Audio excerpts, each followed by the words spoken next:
Daniel Padilla binigyang regalo si Catherine Bernardo nitong Valentine's Day. Totoo nga bang nakikipagbalikan ang aktor?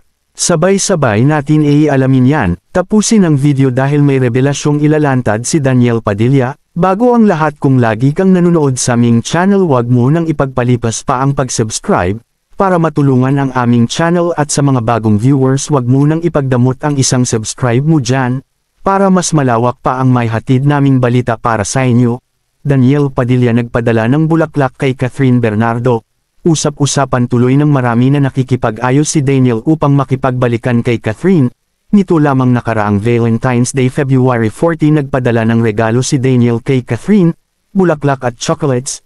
Nag-viral ang balita na ito dahil lingid sa kaalaman ng lahat ay hiwalay na ang Katniel. Hindi lang si Catherine ang binigyang regalo ni Daniel, pati ang mother ni Catherine ay naalala din ng aktor. May larawan silang ibinahagi sa social media, kaya ganun na lang din kabilis kumalat ang balita. Sa regalo ni Daniel para sa mama ni Catherine ay sobrang na-appreciate ito ng ina ni Kath. Kahit hiwalay na ang Katniel, pareho ang magulang nila ay walang galit na namamagitan, o kahit anong parinigan, masaya at tanggap nila ang desisyon ng kanilang mga anak. Lagi lamang silang nariyan para sumuporta at magbigay ng advice kung kinakailangan.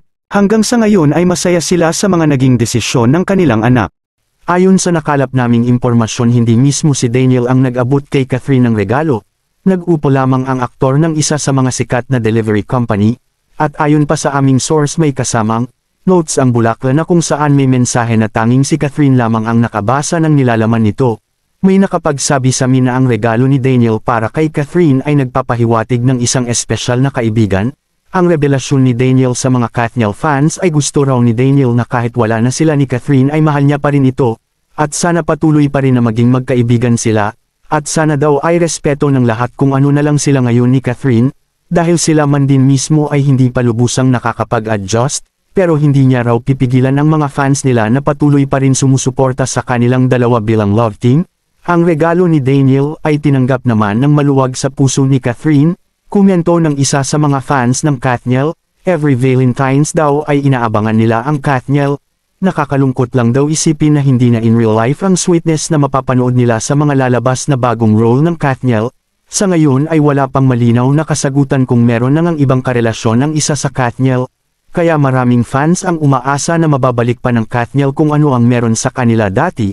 Dahil marami ang nanghihinayang sa mahabang pinagsamahan ng dalawa bilang mag-boyfriend at girlfriend. Ikaw, isa ka din ba sa nalungkot sa pagbabago sa Katniel? Anong say mo tungkol dito? Maaari kang magbahagi ng inyong opinyon sa comment section, upang mabasa ng Katniel at maramdaman ang suporta nyo sa kanila anuman ang mga nangyari, at huwag kakalimutan mag-subscribe para lagi kayong updated.